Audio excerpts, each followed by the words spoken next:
first of all, I want to say that you have made me absolutely fall in love with Green Arrow. And second of all, my heart was broken when I found out that John couldn't make it. So I just want to know what your favorite part about working with him is and what your favorite scene to film with him was. John is, first of all, every scene that I do with John Barrowman it makes me better as an actor because there's a daringness and a panache to the way that he performs. He doesn't act, he performs. And taking those chances, I feel like has broadened my character. You know, there's a line where I think it was actually in the most recent episode, in 315, where, you know, I say something to Thea, and she says, "Are you really quoting Malcolm Merlin?" And I really was.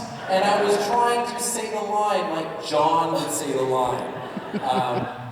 But you know, John was sad that he couldn't make it. The work commitment for him was different than the work commitment for me. But I will say that he lives his life with such joy. And it's a lesson that everybody can learn. I mean, the reason that everybody loves him is because I feel like on some level they can sense how happy he is all the time. Thank you. I think you still enjoy so lightning round. Alright. Well, quick question. I know you kind of addressed it. No goatee coming up. But I want to know, what's it like to work with Brandon Routh? It's been really cool that he had it on the show. What's it been like on the set? Working with Brandon is great. Working with Brandon, to me, is a lot like working with Grant Gustin, because their character has a levity that, you know, allows Oliver to be funny, even if being funny means deadpanning, which I really enjoy. Brandon's a good guy. Okay, my question is kind of dated, but I came up with another one. What are your feelings about, like, any of those sets you work on? Any of the sets? Yeah. I think that our set deck is amazing. You can't believe the work that our crew does in terms of building sets. The sets, specifically this year for Dan Parbat, are incredible.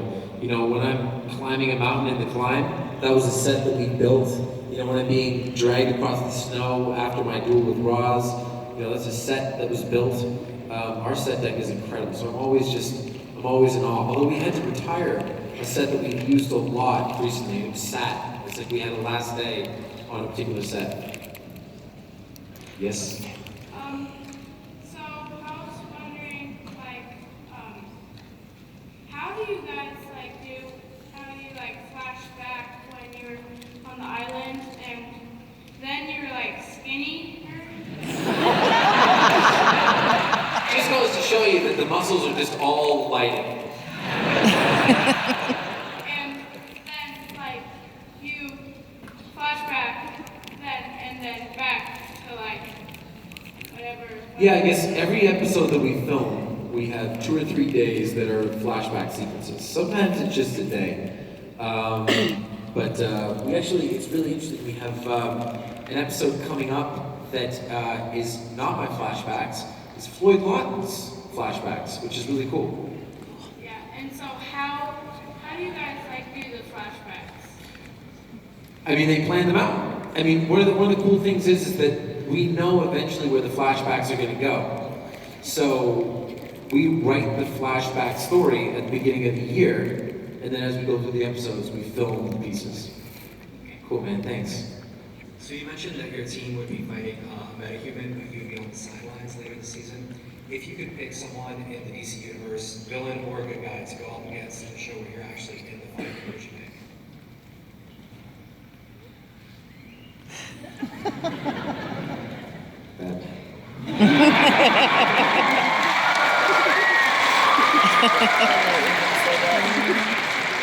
Not by?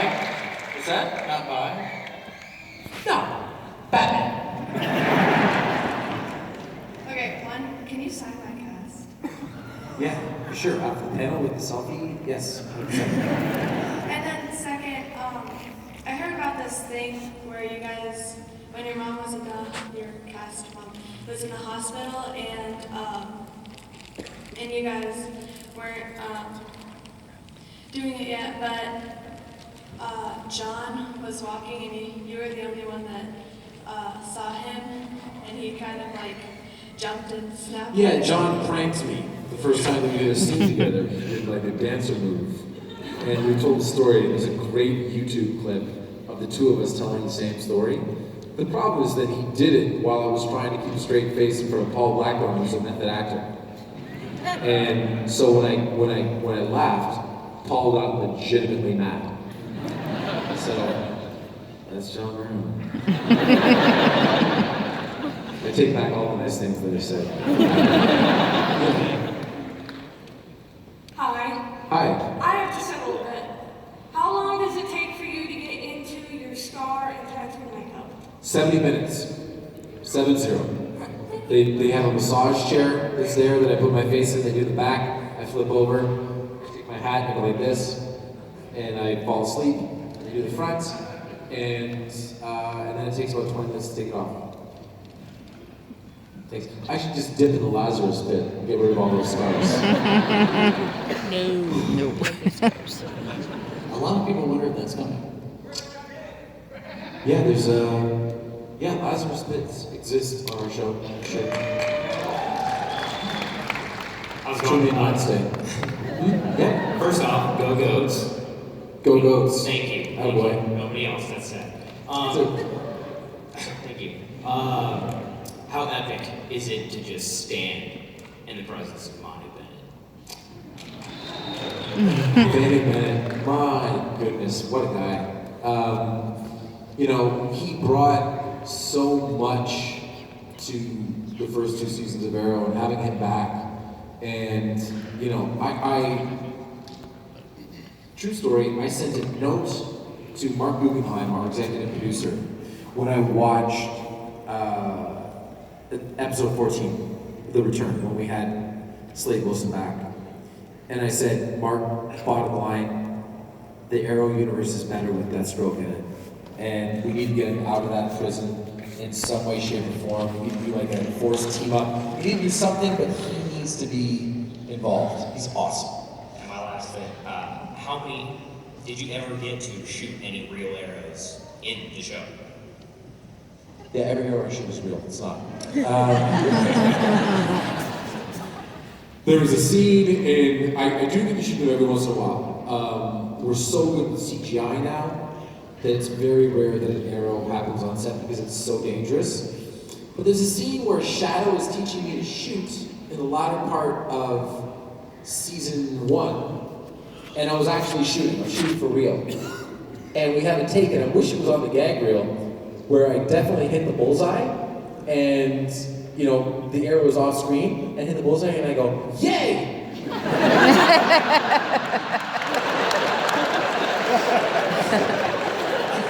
Well, my character wasn't supposed to hit the bullseye, so we couldn't use that take. Thanks, man. All right, 2-minute warning. Last two questions. I'm gonna have to. Here we go. Captain, thank you for coming first. Thanks, man. And my question is, what can you tell us about your upcoming show, Dudes Being Dudes in Wine Country, and your movie you mentioned on Facebook? What was the second part? The movie you mentioned on Facebook? Yeah, the movie I mentioned on Facebook, I can't talk about at all. It's good though, it's not Marvel, it's not DC, it's, but I feel like it would go over well with this crowd. That's the one you're circling. I'm circling. Dudes Being Dudes in Wine Country is coming out in late March. It's going to be on Google Play and YouTube, and it's going to be awesome. We're going to go, and I have a mustache in it, and I drink a bunch of wine, and it's excellent. It's all in the previews, just a couple of dudes being dudes, but in wine country. Thank you. Hey man, you look sharp, by the way.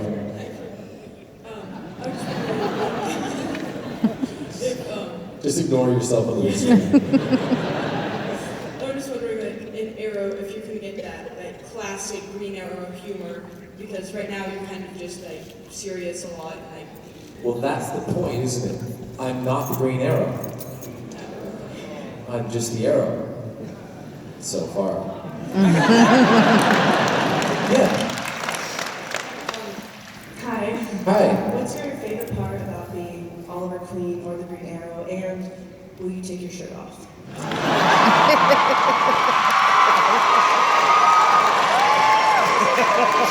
Always happens in the game. Tell you what, if you wanted a Mel cousin to take their shirt off, the guy, the other Mel cousin is right there, ready for you. Don't do it! Last thing first, no. And my favorite part is putting on the costume. It never gets cooler than putting on a superhero costume. Or a villain costume, which I may or may not get to do this year.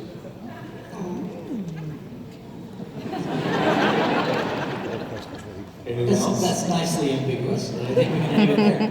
One more from the Black and White, please. Well, thank you. Okay. First of all, I wanted to say we did see you on Late Night with Seth Meyers. Yeah. Don't worry, my cousin was born looking like Marlon Brando, so you have a beautiful family. Thank you. That picture that you showed of your daughter, she's very beautiful. But our question actually relates to the Batman crossover kind of genre that you've got going on now. Yeah. You mentioned on the show, or they mentioned on the show, that the race has never actually been beat in battle or anything like that before. Considering that Batman was and is mythologically the first mortal to beat race, are you actually going to be planning on, do you see that as a good idea for your character to be the first mortal to beat him, even though most DC fans see Batman as the only mortal with that ability? I mean, that I don't really get into in terms of, I don't know a great deal about the Batman canon that extends beyond the films, which I'm a huge fan of. Specifically Batman and Robin, I'm kidding.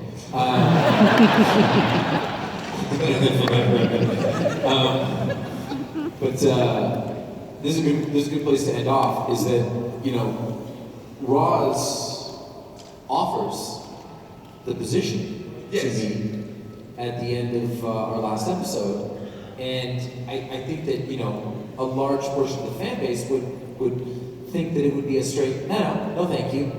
It's not necessarily.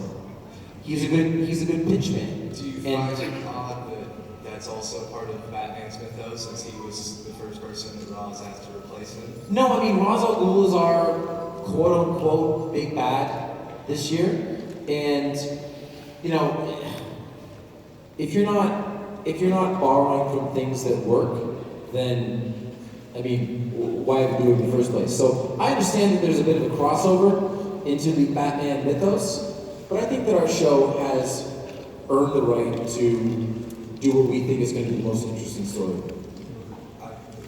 Cool, man. Okay. What is it like working with the cast of Arrow? Working with the cast of Arrow is great. Katie Cassidy is focused. Willa Holland is eccentric and fantastic. Colton Haynes is adorable.